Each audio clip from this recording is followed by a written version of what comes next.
Steve, are you ready? Yes, You know what we're going to do? I think so. We're going to talk money. Woohoo! Money. All right, it's December.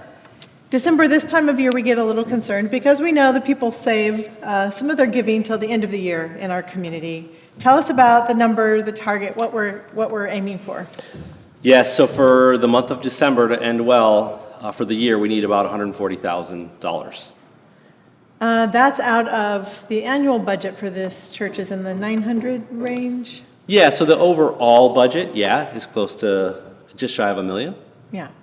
But So that's for all of our giving, right? So our church budget is different than our overall giving. We have some restricted funds to come in. So just for our church budget to end well, we need $140,000. so let me ask some questions. The general fund. Can I say it that way? It's the general fund. You could say it however you want. The It's a general better way fund. to name it.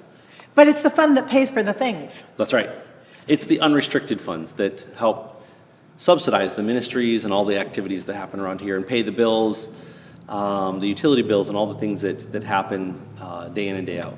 So I'm going to fire some questions away at you, things I think people are thinking about, they've asked us about. For example, we're sheltering at home. We're not actually in the building much. Expenses must be down, Steve.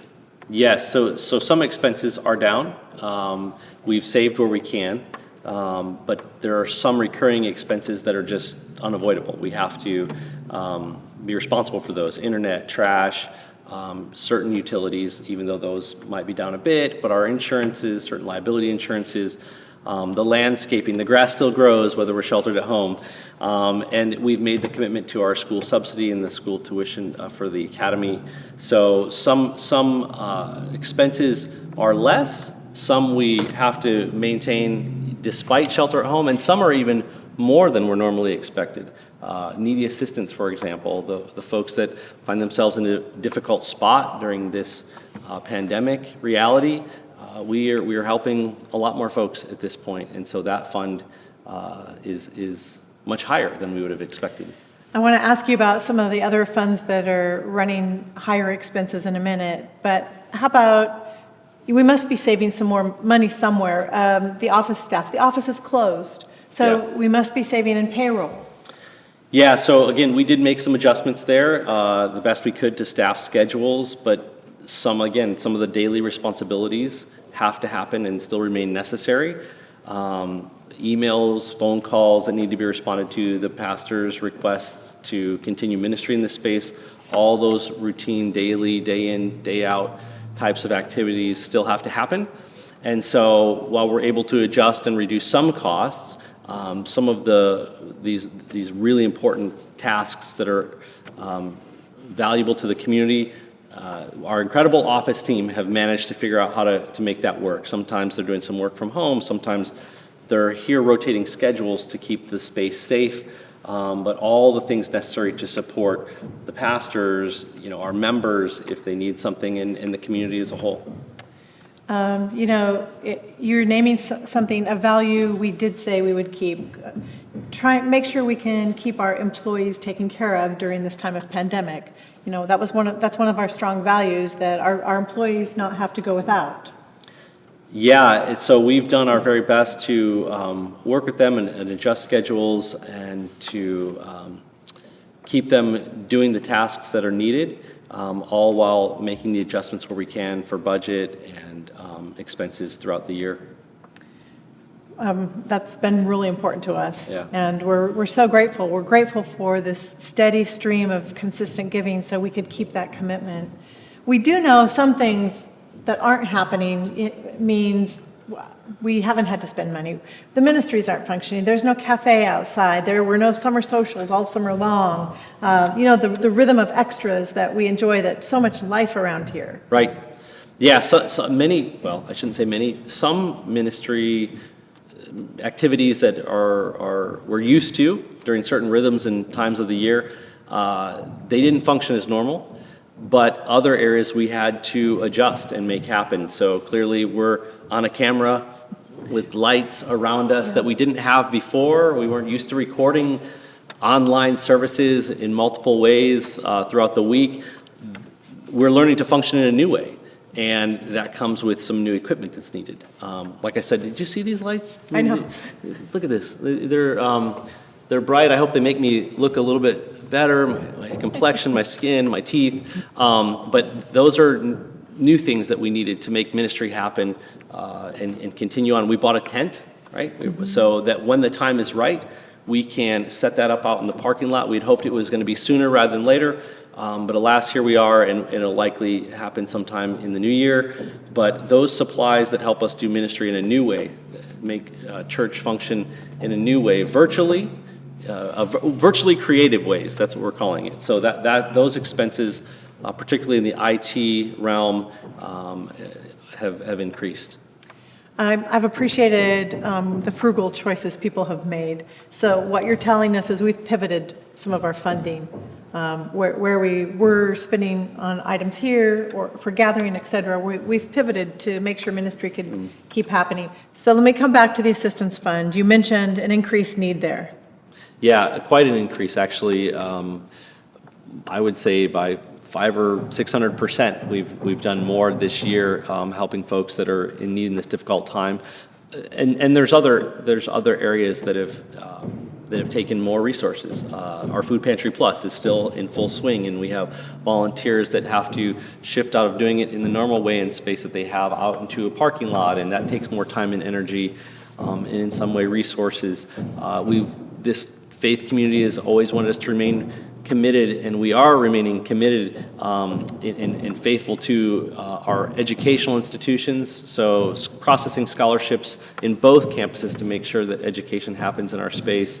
And again, the IT and the online services and worship programs that we provide take more items. We named the lights, but there's new cameras, there's personnel time. We've got Paul, who spends many hours in post-production making phenomenal videos like this one, making us all look good and sound good. And so that all takes more to make ministry happen.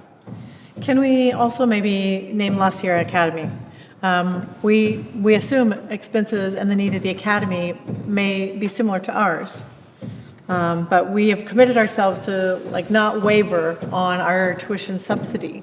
Yeah, I mean, I can't speak for the academy per se, but I'm sure like us, they've adapted and adjusted to this precarious time and reduced where they can.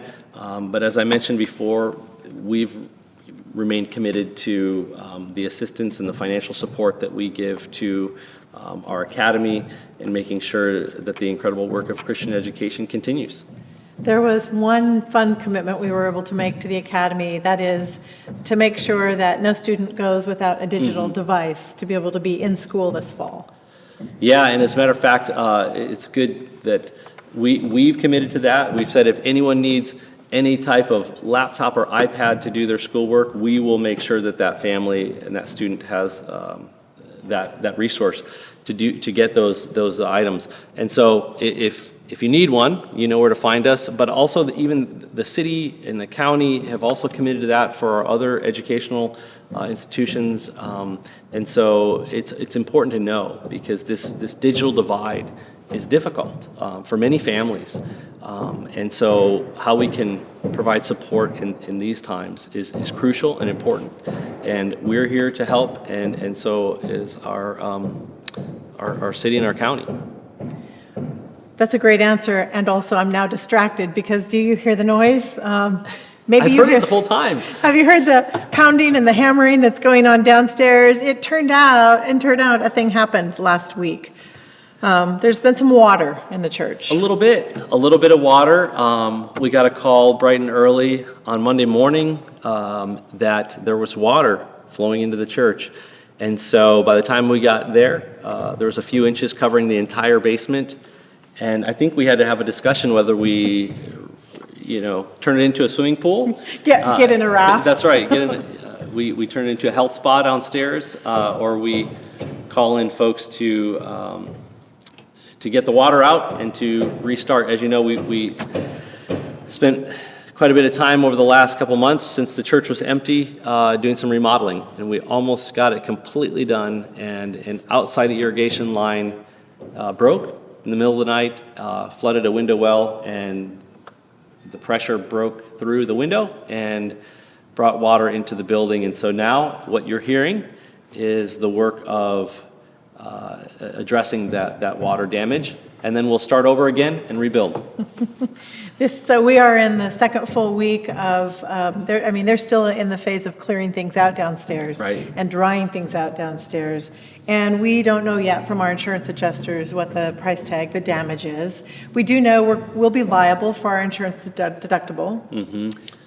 And a few other things that may have been, we have to adjust some of the irrigation lines, which, is a good thing to prevent any of this in the future. We also want to make sure that we've done all the testing downstairs necessary to keep the spaces appropriate and safe. And so we've done all that. Those are a little extra added costs, but overall we're grateful that we had insurance to hopefully get us back to the same space it was before. Better, a newer space, but where we can meet. When we meet again, we'll see a new downstairs. And we owe you a new pair of shoes. They got wet. They got a little wet. Your first phone call to me was, it's a few inches, and the next phone calls were like, no, I'm literally walking in a river. Yeah, so it was dark, Yeah. still dark, early in the morning, and where I entered the building, the light switch was at the bottom of the stairs, and so by the time I got to the light switch, my foot was underwater. So a bit of water, about 5,000 plus gallons of water were pumped out over the next 24 hours, and now some walls are being removed to at least little portions of the wall to dry things out and make sure that everything's ready to put back. So that's a hopeful spin on what has felt like a very devastating loss in the basement. But you know what? We have insurance. We're safe. Things can be replaced, and it's going to be okay. And I will say that I guess a silver lining to it is that it happened when we aren't in the space. It could have happened where we needed to figure out what goes on for months if we were meeting in this space. So while we are not anyway happy that it happened, we can find some comfort in knowing that at least the building is empty and we can do all the repairs necessary to get back to the place where we need it to be without having to relocate a bunch of folks on the weekend. So it is the end of the year, 2 weeks until we meet January. We thank you, church community. We thank you for carrying about a $1 million local church budget that keeps things strong and vibrant and growing in the neighborhood. If you've not yet made a commitment to be part of this, it's very easy. We jump online, we go to PushPay, where you'll see the wonderful greeting, the generous life, it's the better life, because we really believe that. Thank you for partnering and committing yourself to a healthy 2021.